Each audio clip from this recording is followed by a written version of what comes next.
The Trump administration continues its efforts to slash the federal workforce, this time with a focus on the Department of Education. The Department of Education could be on its way out at any time, as President Donald Trump could make the decision to take steps to dismantle it. He is expected to sign an executive order that will direct Education Secretary Linda McMahon to begin ending some of its programs and shifting some to other parts of government. The push to overhaul or even abolish the Department of Education accelerated soon after Donald Trump returned to the political stage with renewed ambitions. During his 2024 presidential campaign, Trump repeatedly vowed to eliminate or fundamentally restructure the 45-year-old department, claiming it had failed America's students. Upon taking office, he moved swiftly to act on this promise.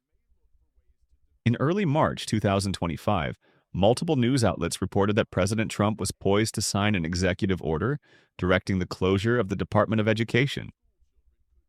According to these reports, a draft order instructed newly appointed Education Secretary Linda McMahon to take all necessary steps to facilitate the closure of the department to the maximum extent allowed by law. The draft executive order, as described by those briefed on its contents, laid out a damning assessment of the federal education bureaucracy. The experiment of controlling American education through federal programs and dollars has failed our children, our teachers, and our families, the order stated. This language reflected Trump's long-held belief that Washington's involvement in schooling has done more harm than good. Trump has long criticized the Department of Education's track record. In one speech, he famously called it a big con job, noting that the United States spends more per student than any other country, but still lags behind dozens of nations in academic performance. Such statements encapsulate his view that high spending and bureaucracy have not translated into better outcomes for American students. As part of the shakeup, President Trump installed Linda McMahon as the new Secretary of Education, replacing officials from the prior administration. McMahon, a former Small Business Administration chief, was confirmed by the Senate in early 2025 and wasted no time embracing her mandate.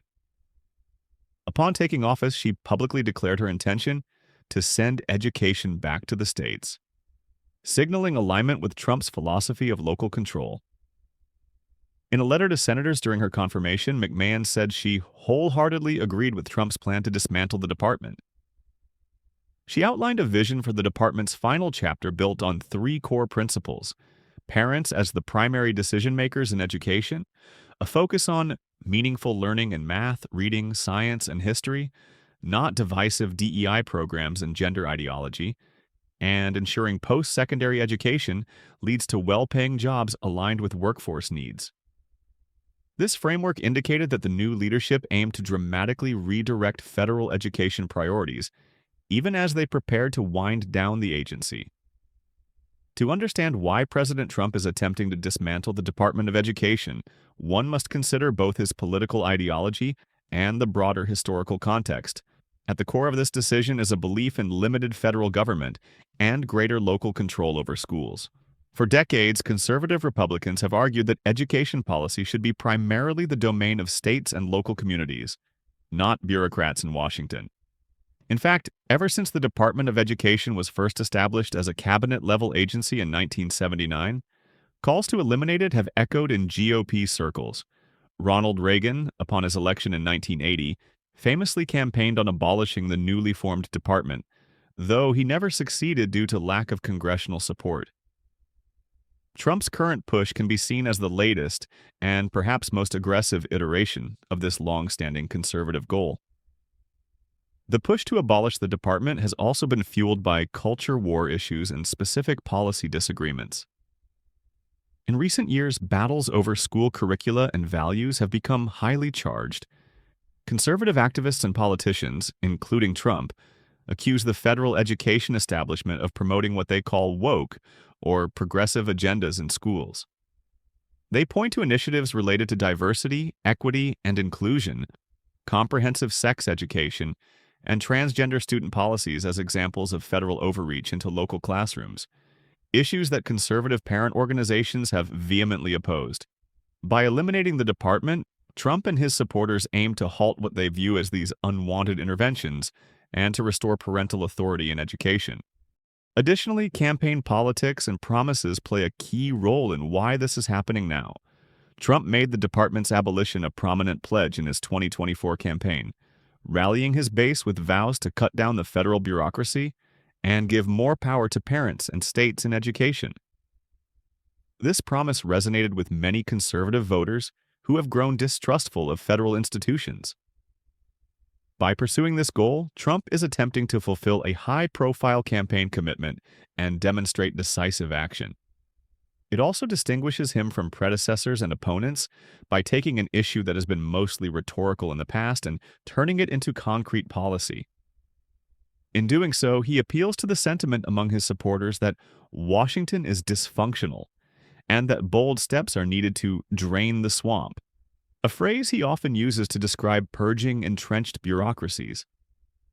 The proposed dismantling of the Department of Education carries far-reaching consequences for the federal and state education systems, funding streams, and all the stakeholders involved, from teachers and students to parents and educational institutions. If President Trump succeeds in even partially implementing his plan, the landscape of American education governance will undergo significant change. Here we explore the possible impacts and practical implications of this initiative, while keeping in mind that much remains uncertain. Federal education programs and funding. One immediate consequence of shuttering the Department of Education would be the disruption of federal programs that schools and students nationwide rely on. The department oversees a wide array of initiatives, including funding for low-income school districts, Title I grants, special education services, IDEO funding, Pell Grants and federal student loans for college students, and enforcement of civil rights in education through the Office for Civil Rights. Abolishing the department does not automatically end these programs. Many are authorized by law, but it raises the question of who would administer them. In theory, Congress could decide to transfer these functions to other entities or devolve them to state governments. For example, a bill introduced in the U.S. Senate has proposed moving student financial aid programs like Pell Grants to the Treasury Department if the Education Department is eliminated. Similarly, enforcement of education-related civil rights might shift to the Department of Justice, and certain K-12 grant programs could be managed by the Department of Health and Human Services or distributed directly to state education agencies. In the short term, however, attempting to wind down the department could lead to bureaucratic chaos and uncertainty. School districts and colleges depend on timely disbursement of federal funds each year. A sudden upheaval might delay payments or cause confusion over guidelines. State education departments, many of which coordinate with the federal department regularly, could be left unsure how to proceed on everything from annual standardized testing requirements to the allocation of special education resources. There is also the risk of important institutional knowledge being lost if veteran federal employees resign en masse or if whole offices are disbanded without clear successors. Some observers fear a disruption in services for vulnerable populations, such as students with disabilities or those in high-poverty areas. If the transition is not handled with great care, even a temporary lapse in federal oversight or funding flow could harm programs that support millions of children. Impact on states and local school districts. If the Department of Education is indeed dismantled or significantly weakened, state governments and local school districts would have to fill the void in several areas. On one hand, proponents of this change celebrate the idea of states gaining more freedom. States might have greater latitude to set education policy without adhering to federal regulations they found onerous. For example, requirements tied to federal funding, such as certain testing and school accountability measures, could be loosened, allowing states to innovate or tailor solutions to local preferences. Some governors and state superintendents have expressed enthusiasm about this prospect, arguing that they know their students' needs better than federal officials do. States like Oklahoma and Tennessee, for instance, have indicated they would welcome the ability to decide how to use education dollars without federal strings attached, believing they could direct resources more effectively. On the other hand, with greater power comes greater responsibility and potentially greater inequities, One major role of the Federal Department of Education has been to promote educational equity across states and districts.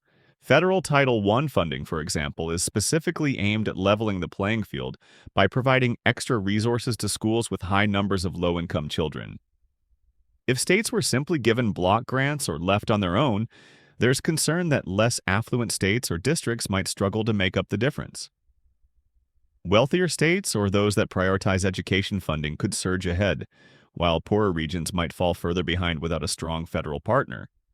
The consistency of civil rights protections could also vary more from state to state. For instance, enforcement of laws ensuring services for students with disabilities or guarding against discrimination might become patchier if left solely to state authorities, especially in places with fewer resources or different political priorities. Another potential consequence for states is administrative burden. The U.S. Department of Education currently handles a lot of back-end work, managing the federal student loan program, collecting nationwide education data, monitoring compliance with education laws, and researching best practices, among other tasks. If those responsibilities are dispersed, states might have to build up their own capacities or coordinate with other federal agencies in new ways. Some states may not be prepared to suddenly administer programs that had been federally run. For example, overseeing billions in student loans and Pell Grants is a massive undertaking. Shifting that duty to another federal body or to individual states would be complex and potentially prone to error, at least initially. During the transition, confusion could reign as state officials ask, who will handle the tasks Washington used to perform? Clarity would eventually emerge, but not without significant growing pains.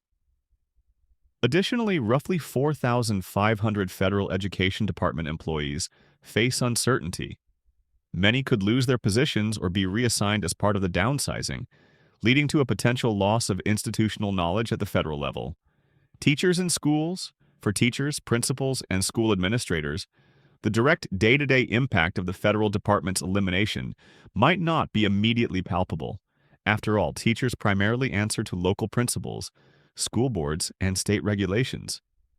However, over time, changes in funding and policy would trickle down to the classroom level. If federal professional development grants or special programs are cut, educators in some districts might lose access to training, materials, or support they previously received. Schools that rely on federal aid for after-school programs or technology upgrades might have to find alternatives if those funds are redirected or delayed. Conversely, some educators might feel relief at the possibility of fewer federal paperwork requirements or compliance mandates. The removal of federal oversight could reduce certain testing and reporting burdens on schools, depending on how states respond. Teachers in some regions might welcome the increased flexibility to try new teaching methods free from federal rules, while others worry that without national guidelines, state or local authorities might implement policies that are politically driven rather than evidence-based. Higher education would also feel ripple effects. The Department of Education is a key player in the college and university sector through its regulation of campuses, for instance, enforcing Title IX gender equity rules, and its administration of student financial aid. If the department's functions are scattered, colleges might face uncertainty about who oversees accreditation standards or how federal aid will be managed. Students and families could be anxious about the stability of federal loans and grants during a transition.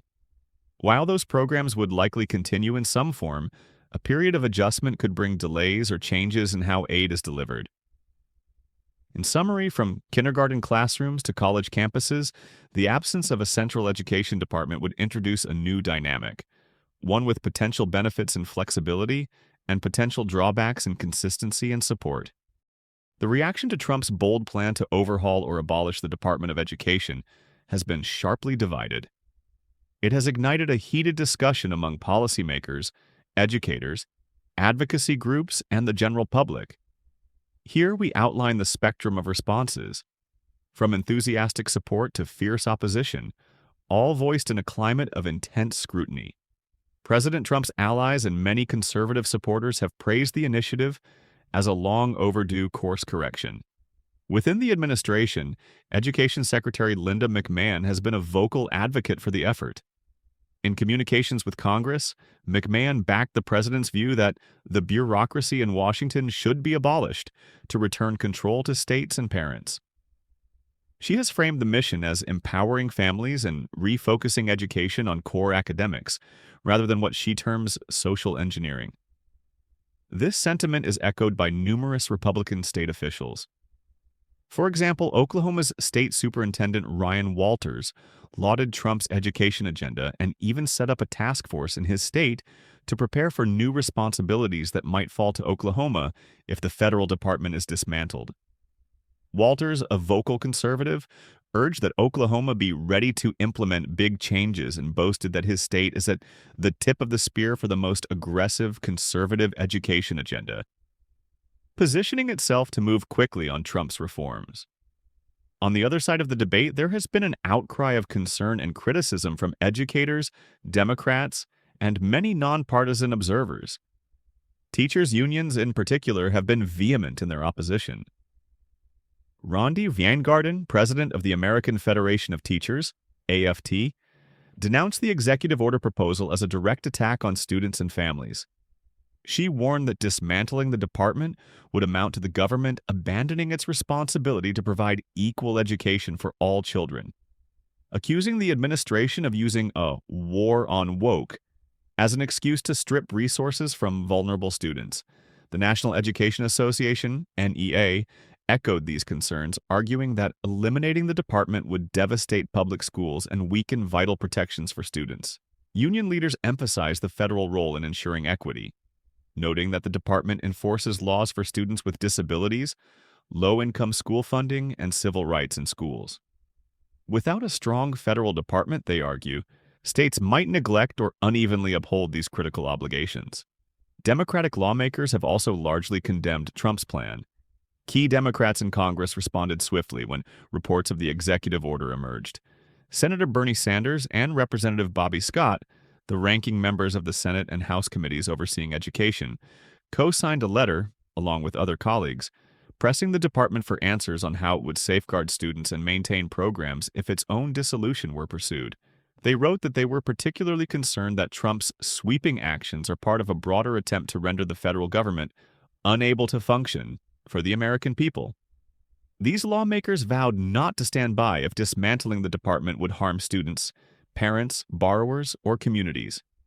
Their stance signals that congressional Democrats will use oversight and potentially budgetary tools to challenge any implementation of Trump's order. At the state level, Democratic governors and education officials have similarly decried the plan, citing the importance of federal funds and standards in supporting their schools. Many education experts and school administrators have voiced alarm as well. The prospect of losing federal support has district superintendents, especially those in high-poverty areas, worried about how they would continue critical programs. Advocates for students with disabilities fear that without a federal Department of Education, enforcement of special education laws, like IDEA, could falter, leaving vulnerable students without needed services. College and university leaders are uneasy about the uncertainty surrounding federal student aid administration. Even some Republicans outside Trump's circle have expressed misgivings. Notably, the 60 House Republicans who joined Democrats to block abolishing the department in 2023 signaled that practical concerns about education in their communities outweighed party ideology on this issue.